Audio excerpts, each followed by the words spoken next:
From Dodge City and into territory on west, there's just one way to handle the killers and the spoilers, and that's with a U.S. Marshal and the smell of gun smoke.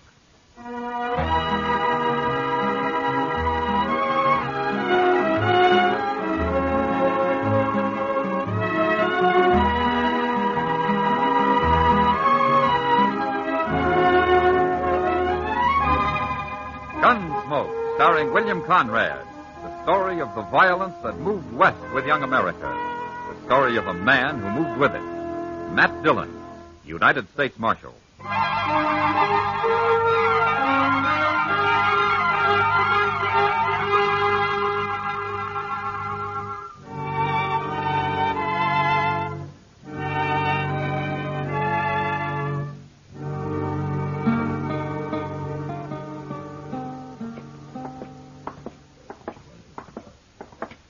Mr. Dillon, would you mind stopping at the Alfraganza here for a minute? Pretty early in the day, isn't it, Chester? Oh, I don't want a drink. No? No, the barkeep's holding some money for me. I won a little last night, and I didn't want to put it back into the gauge. Ah, but you want to get it now so you can put it back tonight. Is that it? Yes, sir, I'm afraid it is. Okay.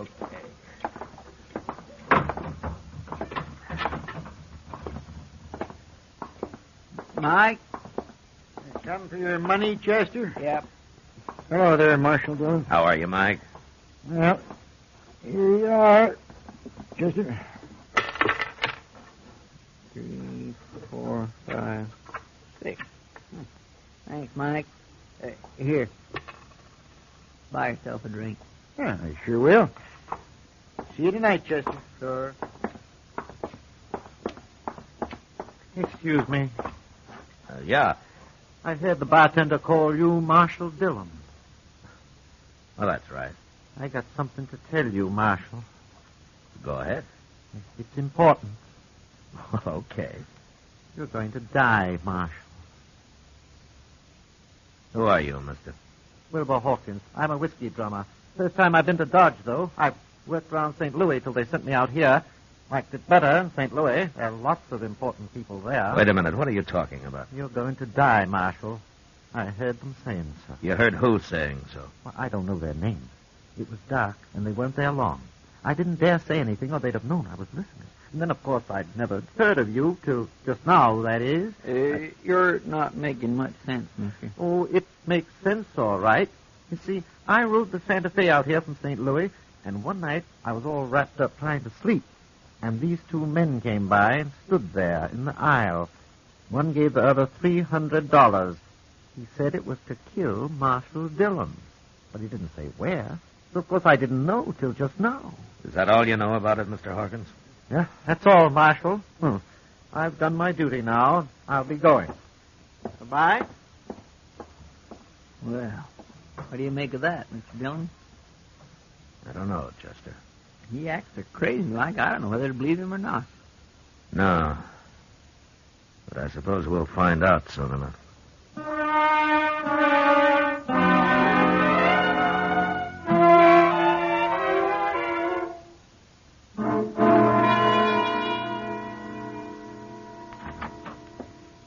prisoner's sound asleep already, and it's only just got dark out, Mr. Dillon. Well, he's got nothing else to do till Tom Smith gets here.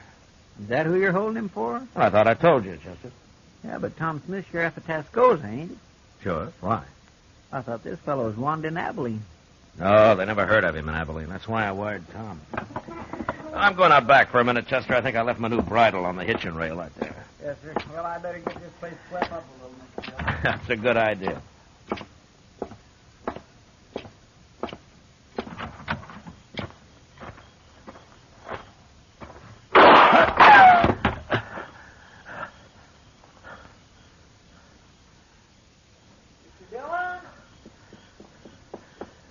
Stay there, Chester. Stay there. Mr. Dillon, you've been shot. Well, I was trying to play possum, Chester. I wanted to get him to come up where I could see him. Oh. But he's gone now. You've scared him away. You're on down the alley there. Oh, he'll be lost in the crowd, but now... Oh, I'm sorry. Well, it doesn't matter, Chester. What? He probably thinks I'm dead. So I'll just go on playing possum. How do you mean? Come on, let's go up to Doc's office. I'll tell you there.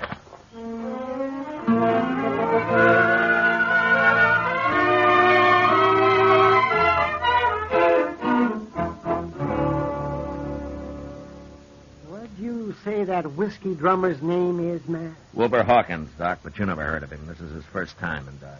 Well, you think you'd have sense enough to have followed those two men to find out who they were? Yeah, he was probably scared to death, Doc. Yeah, and anyway, he kind of acts like he got hit by lightning somewhere. Even when he's standing still, he gives you the feeling that he's sort of walking sideways like a crab, if you know what I mean. No, I don't, but I'd sure think twice before asking you to explain, Chester. Well, what is it you have in mind to do now, Matt? Nothing, Doc. Nothing? No, Chester's going to do the work for a while. I'm just going to sit up here in your office and wait. Wait? Well, wait for what? Well, when Chester spreads the word around that I'm dead, whoever wants me that way is going to make his play. He'll come right out into the open and do whatever he's got planned. And then I'm going to give him a little surprise. Oh, Mr. Dillon, that's a wonderful idea. Now, why didn't I think of that? You better get going, Chester. I'm kind of anxious to meet this man. Him and his gunman. Yes, sir. But only one thing. Ain't the boys likely to run a little wild when they hear you're not around to keep the lid on things? Yeah, they might. But we'll have to take the chance. Okay, sir. I'll get started.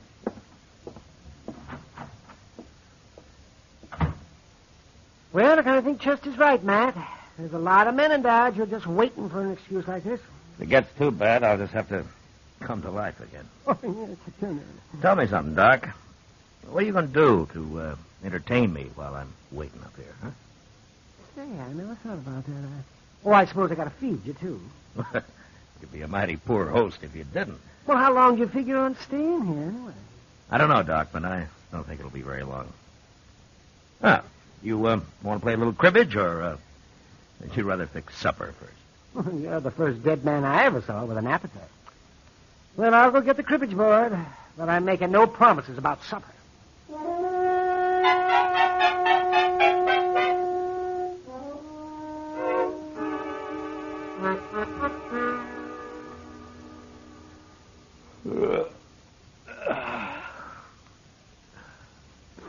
Doc, what time's it getting to be?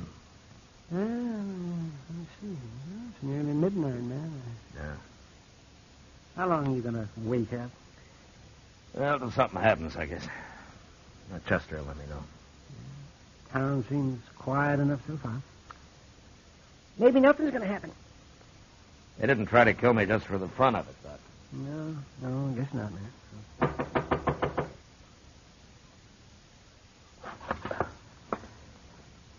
All right, answer it, Doc. After I get to the back room. Maybe it's a patient. I'll be holding a gun on him anyway. I'm coming. Kitty, what are you doing here this time of night? I might tell you if you ask me in, Doc. Well, of course. Come in. Where's the corpse, Doc? What's that? The body. I expected to find him all laid out. Oh, you mean Matt? You, don't seem too upset about the corpse, Kitty. Oh, all that talk didn't fool me. Just didn't make sense, Chester running around telling everybody you've been killed. No, why not? I know Chester too well. If you were dead, he wouldn't be acting like that. No, I guess he wouldn't. Where is he, anyway? I haven't seen him for a couple of hours, but most everybody else believes it, Matt. Now they do, huh? Mm-hmm. Good. I don't know what you're up to, but I figure someone's been trying to kill you. Is that right? Yeah? Ambush, Kitty. That's not the way he's telling it, Matt. Not the way who's telling it. I never saw him before, but there's a man standing at the bar of the Texas Trail bragging about outdrawing you. You mean he's admitting he killed me? I kind of thought you'd like to know. That's him, Matt. This is what you've been waiting for. Is there anybody with him, Kitty? No, he's alone as far as I know. Anyway, you better come to life again, Matt. There's going to be trouble if you don't. There hasn't been any trouble yet, has there? No, but they're working themselves up to it. Yeah. Well, maybe I better not wait any longer. But I'd like to take that gunman's employer along with me, though. You can find out who it is, Matt. Beat it out of him. You better come with me, Kitty, so you can point this man out. Yeah. Then you take cover in case he wants to fight. Any man who's coward enough to shoot you in the dark isn't going to face you now, Matt. Yeah, maybe not, Doc, but you never know.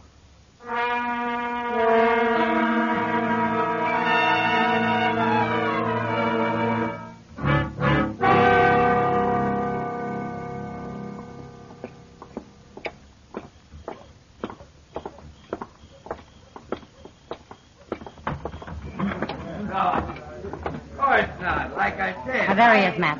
Tall fellow in a black hat. He's kind of drunk. Okay, Kitty. I was just waiting. You wait outside while I see how he's going to behave. Okay, Matt. Good luck. Thanks.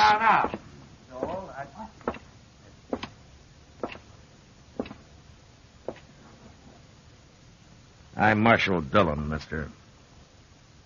Oh. Who are you? I'm Tom Rogers.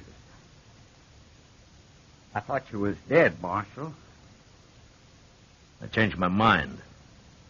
What do you want? You've been bragging about shooting me. Just talk, Marshal. I didn't mean nothing by it. I was just talking. Mm-hmm. Kind of dangerous talk, don't you think? Everybody said you was dead. Well, I was waiting for you to come out of your hole, Rogers. You know, I don't like getting ambushed. Marshal, I never even seen you before. I didn't ambush. All right, turn and face the bar while I take your gun. Go on. I ain't gonna try nothing. You got the wrong man, Marshal. Okay, you can turn around. You can't arrest a man just for talking. The jail's right across the street, Rogers. You lead the way. Well, it was just talk, I tell you. You can't prove nothing. Get going. Well, I swear I didn't try to kill you, Marshal. Straight ahead, Rogers. When we get there, you're going to do some more talking. I want to know who hired you. Nobody hired me. I ain't even got a job. Hey, Mr. Dillon, I want to tell...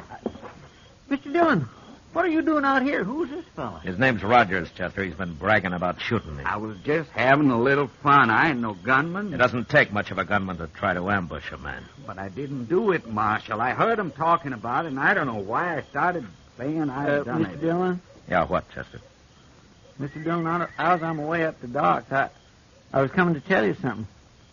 Well? I've been over to Alafraganza. I declare, I just don't understand it. Well, say it, Chester. Yes, sir. Well, there's a fellow over there, and he's been bragging about shooting you, too. What? Yes, sir, that's right. He's saying he outdrawed you and killed you. Of course, he's a little drunk. Yeah, of course he is. So it was Rogers here till I scared him sober. Sure, I've been drinking, Marshal. I wouldn't have talked like that if I'd been plumb sober. Here's your gun, Rogers. You turning me loose? Like you say, Rogers, you're just a big talker. What about the fellow over at the Alafraganza? I don't even want to see him, Chester. He'll shut up fast enough when he hears I'm still around. And you go on back to the bar, Rogers, unless the men laugh you out of town. Yes, sir. I'm sure sorry I done it, Marshal. All right, get going. Sure, I'm going. I don't know what's the matter with me, Chester, not figuring this. I might have known there'd be at least a couple of drunks wanting the reputation for having killed me. Yes, sir. Doggone it. Now we're right back where we started from. Yeah. Hey, maybe that whiskey drummer was lying, too. No, you're forgetting I got shot at, Chester. And there's a man somewhere in Dodge still waiting to kill me.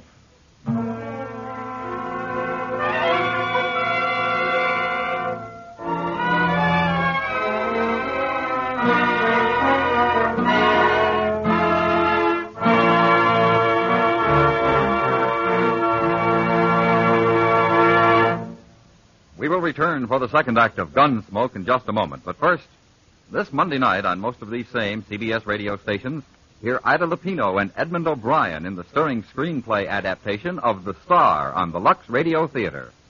It's a hard-hitting drama about a has-been who attempts a comeback in a juvenile role. This will be Lux Radio Theater, drama at its best, Monday night at the Star's address. Now the second act of Gunsmoke.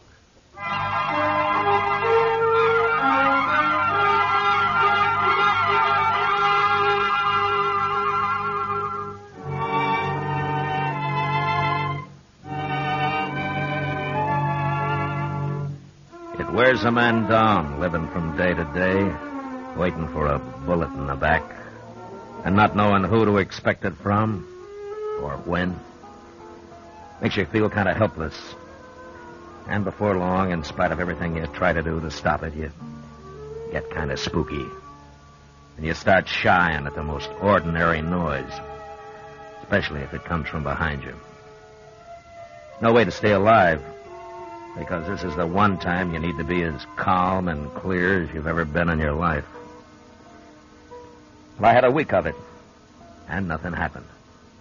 Until Chester came into the office one day with a telegram from Sheriff Tom Smith at Tuscaloosa. I thought I'd better get right over here at this, Mr. Dillon. Might be important. Now, you told me it was from Tom Smith, Chester. Yes, sir. It is. Well, if you know that, how come you don't know what the message is? Oh, well, I didn't read it too close, Mr. Dillon. Here. Thanks. He's coming for his prisoner. He'll be here on the stage. Day after tomorrow, the way I figure it. Now, anything else? What? Well, is that all it says here?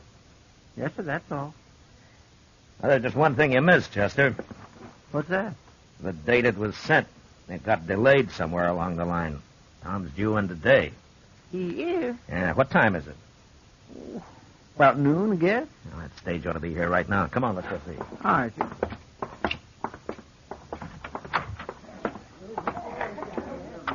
Well, there it is, Mr. Dillon. Must pulled in just a minute ago. I don't see no passengers, though. Well, that may be because they haven't got out yet, Chester. Here they come. Ain't that Tom Smith? Yeah, that's him. Who's that other fella? He looks kind of familiar. Now, that's Wilbur Hawkins, Chester, that little whiskey drummer. Oh, yes. Well, now, I've been wondering where he's been. Matt Dillon. Hello, Tom. Hey, how are you, Matt? Hello, Chester. Hello, Mr. Smith. Well, I'm sure glad that trip's over. Next time I'll come horseback. Now, the stage is easier when you're taking a prisoner back, though. Yeah, I guess you're right at that, Matt. And I hope you still got him. I'd hate to make this trip for nothing. Oh, he's there. Anytime you want him. Hey, where's Wilbur Hawkins going? Ain't he even going to say hello? You know that little fellow? Oh, yeah, we know him. He told me he's staying at the Dodge House. Crazy talkingest man I ever run into. I told him, Hawkins, if you tried thinking a little first, you might make a whole lot more sense a whole lot faster. Well, he means well, Tom. Maybe. But he tells some mighty strange stories. Oh, what do you mean? Well, of course it could be true, but he told me he heard a couple of men in a bar talking about me. He didn't know who they meant till I introduced myself on the stage and he recognized my name. Well, what are you looking like that for, man? No. Go ahead, Tom. What did Hawkins hear? Well, he said this one fellow was going to give the other fellow $300 to shoot me. Ain't that the darndest thing? Yeah, that sure is. I don't know, Matt. There's a lot of men that'd like to kill me, but I don't believe they'd be standing around talking about it that way. I kind of think he made it all up. No, he didn't make it up, Tom. Not quite. Huh? You know something about this? You mean someone is out to shoot me? Yeah. Who? I'll tell you about it on the way over to the Dodge House.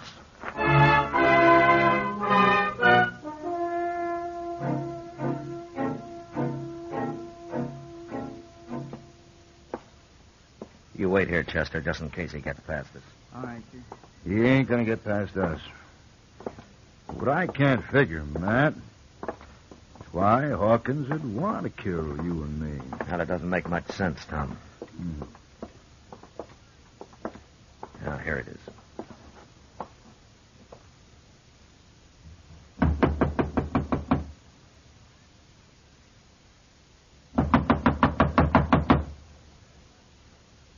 Who is it? It's Tom Smith and Matt Dillon, Hawkins.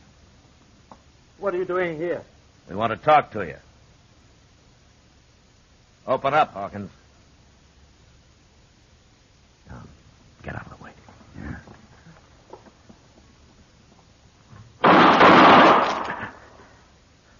How'd you know he was going to shoot me? Well, I just sensed it, I guess. Look, I can kick that door open with one foot, and then you cover me. All right, you ready? I'm ready. Okay. I'll kill you! You kill him, Matt? Well, I tried not to.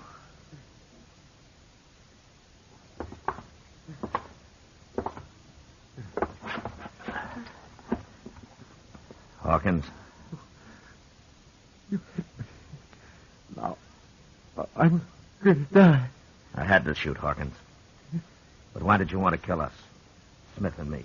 A lot of people want to. Hear them say.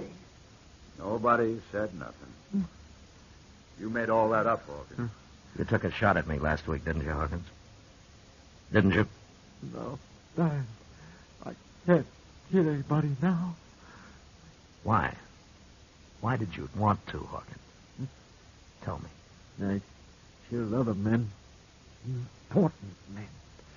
I told them about it first. And then I killed them. But why, Hawkins? I don't know. I had to. I had to do it. Die.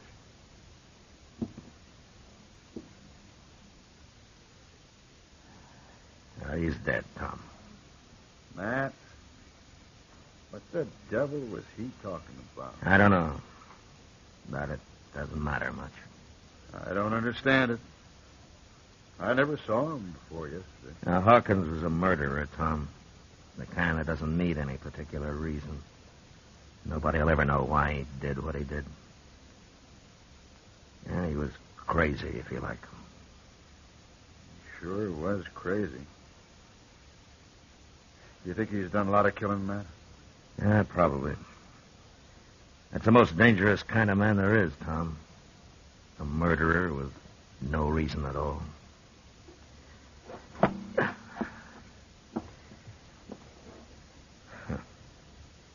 Innocent-looking little whiskey drummer.